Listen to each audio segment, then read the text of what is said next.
Welcome to French Avenue, microphone. Welcome to French Avenue microphone. Je parle toujours français, même si je fais des erreurs, apprendre à parler avec confiance A1 C2. Bienvenue sur French Avenue. Dans cet épisode, nous abordons un défi que rencontrent tous les apprenants de français, oser parler malgré les erreurs.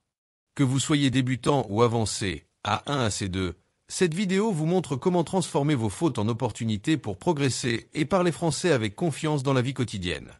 Avec John Miller et Emily Davis, vous découvrirez pourquoi les erreurs sont indispensables à l'apprentissage et comment les utiliser pour s'améliorer. Des techniques concrètes pour identifier, corriger et retenir vos fautes sans perdre confiance. Comment parler avec des natifs ou dans des situations réelles malgré l'anxiété ou la peur d'être mal compris. Des stratégies pour améliorer votre prononciation et votre fluidité tout en acceptant vos imperfections. Des conseils motivants pour rester persévérant et enthousiaste dans votre apprentissage du français. Restez jusqu'à la fin pour découvrir des méthodes simples mais efficaces qui vous aideront à parler français librement et naturellement, même si vous faites des erreurs. Si vous aimez cette vidéo, cliquez sur j'aime, abonnez-vous à la chaîne et activez la cloche pour ne manquer aucune leçon. Partagez vos expériences et vos questions dans les commentaires. Dites-nous quelles erreurs vous font le plus peur et comment vous les surmontez.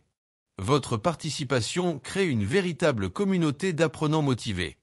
Quel type d'erreur vous bloque le plus en français? Avez-vous déjà osé parler malgré vos fautes? Quelle technique utilisez-vous pour améliorer votre confiance en conversation? Répondez en commentaire pour partager votre expérience et échanger avec d'autres apprenants.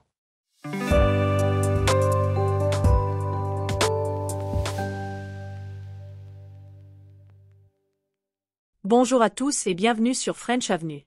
Je suis Emily Davis, et comme toujours, je suis accompagnée de mon collègue et ami, John Miller. Aujourd'hui, nous allons parler d'un sujet qui concerne absolument tous les apprenants de français, la peur de faire des erreurs quand on parle. Bonjour Émilie, bonjour à tous. Oui, ce thème est fondamental, car beaucoup de personnes hésitent à parler français parce qu'elles craignent de mal prononcer, d'utiliser le mauvais mot, ou même de faire une faute de grammaire. Mais ce que nous allons vous montrer aujourd'hui, c'est qu'en réalité, les erreurs font partie du processus d'apprentissage. Absolument. Si vous restez avec nous jusqu'à la fin, vous découvrirez pourquoi les erreurs ne sont pas vos ennemis, mais au contraire, vos meilleurs alliés pour progresser rapidement. Dans cette leçon, nous allons répondre à 3 grandes questions que la plupart des apprenants se posent. Ces questions vous aideront à changer complètement votre façon de voir la pratique du français. Alors, ne partez surtout pas. Restez avec nous jusqu'à la fin, car nous allons partager des techniques, des exemples concrets et même quelques secrets de polyglotte pour parler français avec confiance, même quand on fait des fautes. John, beaucoup d'apprenants ont peur de faire des erreurs en parlant français, car ils pensent que cela donne une mauvaise impression. Pourquoi est-il important de continuer à parler même quand on n'est pas sûr de soi? Émilie, cette peur est universelle et elle est parfaitement compréhensible. Pourtant, il est crucial de comprendre une chose. Les erreurs sont une étape indispensable de l'apprentissage. Premièrement, chaque fois que vous parlez, vous créez une connexion entre les mots, la grammaire et les situations réelles. Si vous attendez de parler un français parfait avant d'oser vous exprimer, vous n'apprendrez jamais à vous sentir à l'aise. En revanche, en parlant même avec des fautes, vous entraînez votre cerveau à réagir plus vite, à trouver des mots spontanément et à transformer peu à peu vos erreurs en réussite. Deuxièmement, la plupart des Français ne se moquent pas des apprenants. Au contraire, ils apprécient énormément les efforts que vous faites pour parler leur langue. Ils savent que le français est difficile et ils respectent votre courage. Troisièmement, il existe une règle simple. Plus vous pratiquez, plus vous progressez. Les erreurs ne sont pas un signe d'échec, mais un signe que vous êtes en train d'apprendre activement. Chaque faute est une opportunité de comprendre quelque chose de nouveau. Enfin, il faut accepter que la perfection n'est pas nécessaire pour communiquer. Même avec des fautes, vous pouvez avoir des conversations intéressantes, faire de nouvelles rencontres et apprendre des expressions authentiques que vous ne trouverez jamais dans les manuels. En résumé, parler malgré les erreurs, c'est la clé pour gagner en confiance et en fluidité. John, beaucoup de spectateurs nous demandent « Comment puis-je apprendre de mes erreurs pour ne pas les répéter encore et encore ?» Quelles sont les meilleures méthodes pour transformer une faute en leçon utile? Émilie, c'est une excellente question. Faire une erreur une fois, c'est normal. Mais pour progresser, il faut en tirer une leçon. Voici quelques méthodes efficaces. D'abord, notez vos erreurs. Après une conversation ou un exercice écrit, prenez quelques minutes pour écrire les mots ou phrases que vous avez mal utilisés. Cette étape vous permet de prendre conscience de vos points faibles. Ensuite, corrigez-les activement. Par exemple, si vous avez mal conjugué un verbe, cherchez 2 ou 3 exemples corrects avec ce verbe et prononcez-les à voix haute. Plus vous répétez la forme correcte, plus elle deviendra naturelle. Troisièmement, utilisez les erreurs comme point de départ pour réviser la grammaire ou le vocabulaire. Si vous vous trompez souvent sur le genre des mots, par exemple le « ou la », concentrez-vous une semaine entière sur ce problème précis. Quatrièmement, pratiquez immédiatement la version correcte. Après avoir appris la bonne façon de dire une phrase, essayez de la placer dans une conversation réelle ou même dans un dialogue fictif avec vous-même. Enfin, gardez une attitude positive. Les erreurs ne doivent jamais vous décourager. Elles sont comme des panneaux de signalisation qui vous indiquent le chemin à suivre pour vous améliorer. John, certains apprenants disent « Je comprends la théorie, mais quand je parle avec des natifs, tout va trop vite et je panique. » Comment peut-on garder confiance en soi dans ces situations, même quand on fait des fautes? Émilie, cette situation est très courante. Pour garder confiance, il faut d'abord changer son état d'esprit. Au lieu de penser « je dois parler parfaitement », dites-vous « je veux communiquer ». Le but n'est pas d'impressionner, mais d'échanger. Ensuite, apprenez des phrases de secours. Par exemple, « Je suis en train d'apprendre le français, pouvez-vous répéter plus lentement ?»« Je ne connais pas ce mot, pouvez-vous m'expliquer ?» Ces phrases vous permettent de garder le contrôle de la conversation, même quand vous êtes perdu. Troisièmement, entraînez-vous à parler en conditions réelles avec des personnes patientes, amis, tuteurs, partenaires linguistiques. Plus vous vivez ces situations, plus elles deviennent naturelles. De plus, fixez-vous des objectifs réalistes. Par exemple, ne cherchez pas à tout comprendre. Concentrez-vous sur les mots-clés et sur l'idée principale. Enfin, célébrez vos progrès. Même si vous faites des fautes, le simple fait d'oser parler dans une langue étrangère est déjà une grande victoire. Avec le temps, votre confiance et votre fluidité augmenteront naturellement.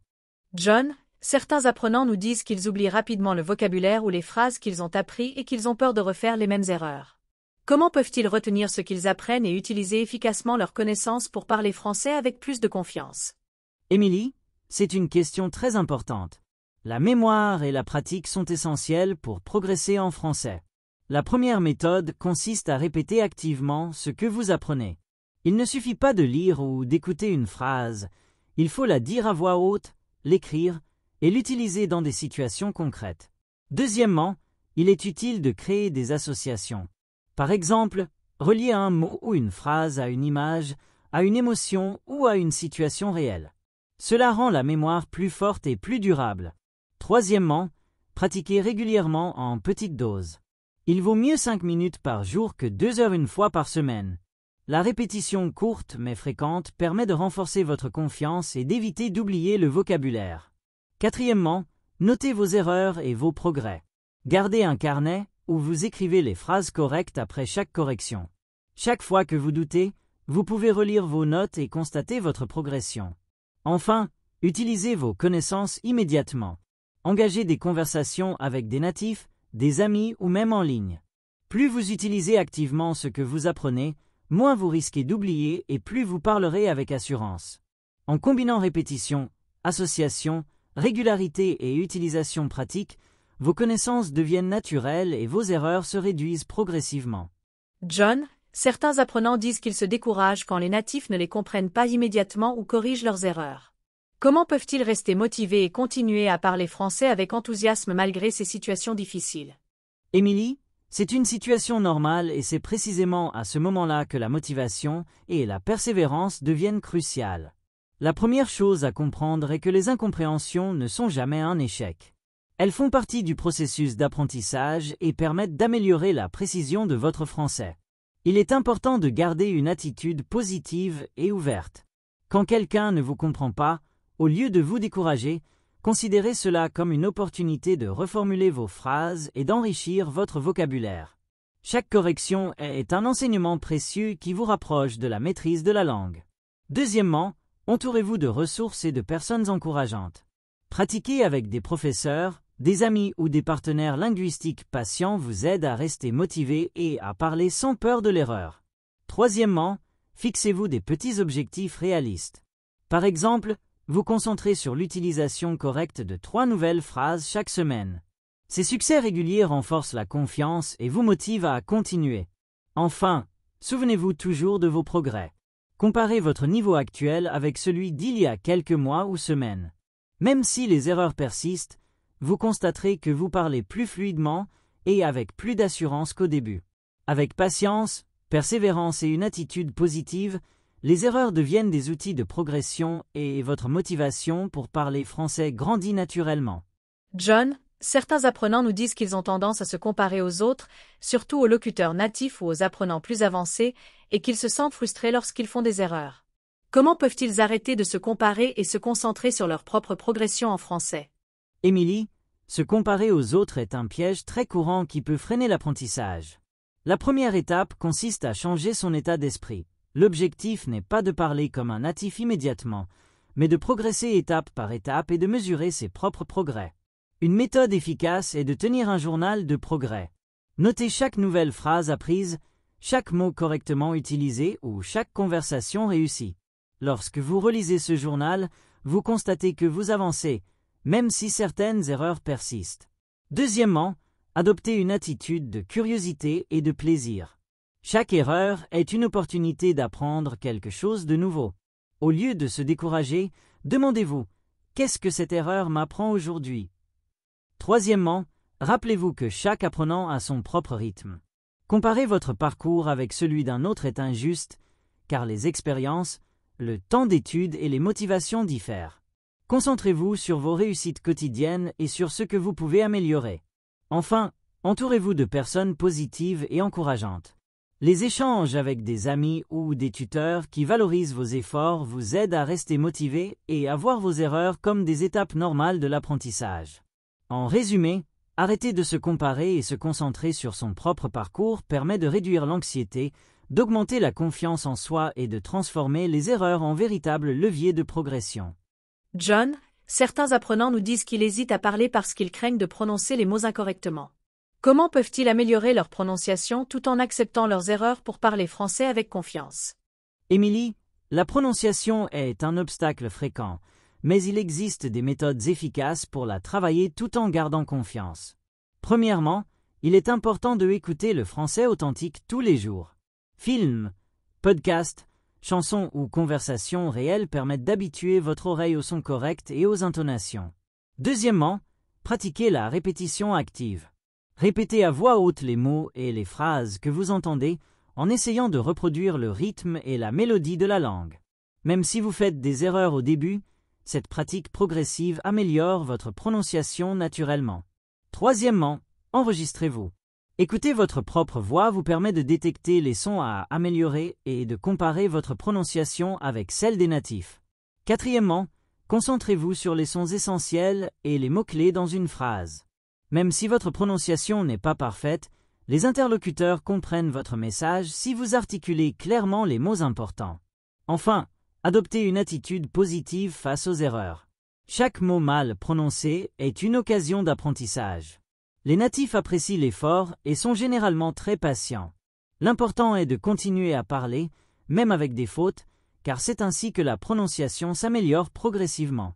En combinant écoute régulière, répétition active, enregistrement, focalisation sur les sons essentiels et attitude positive, vous parlerez français avec plus de confiance et vous transformerez vos erreurs en outils de progrès.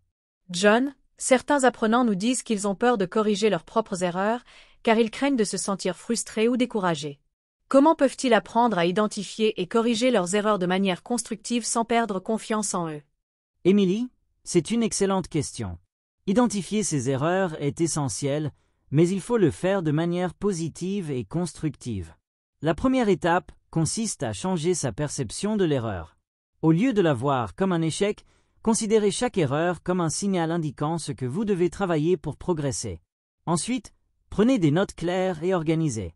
Après une conversation ou un exercice, écrivez les mots ou phrases mal utilisés, puis notez la forme correcte et un exemple concret de son utilisation. Cette méthode transforme vos erreurs en outils de révision et vous permet de les corriger progressivement. Troisièmement, répétez et utilisez activement la correction.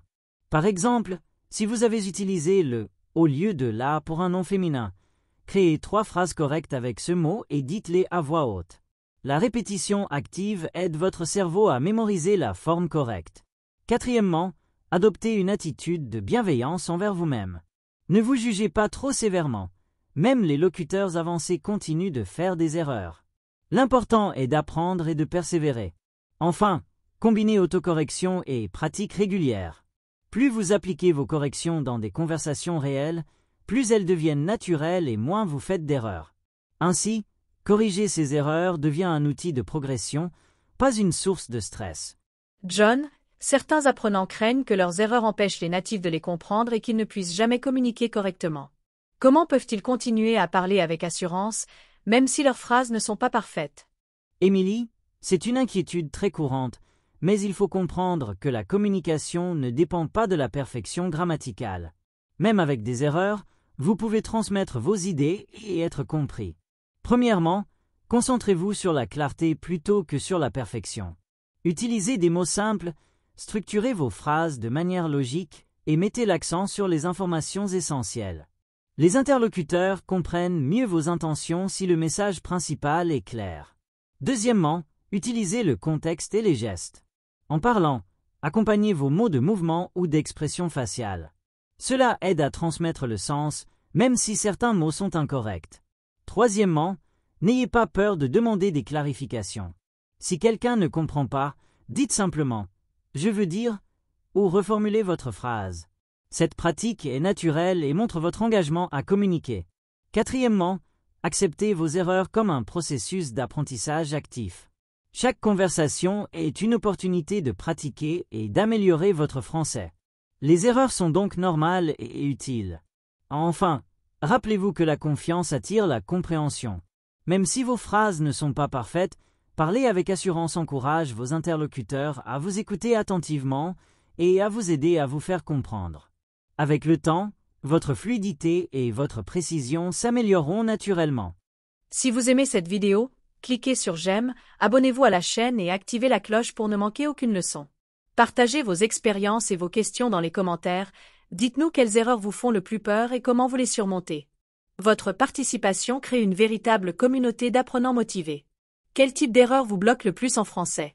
Avez-vous déjà osé parler malgré vos fautes?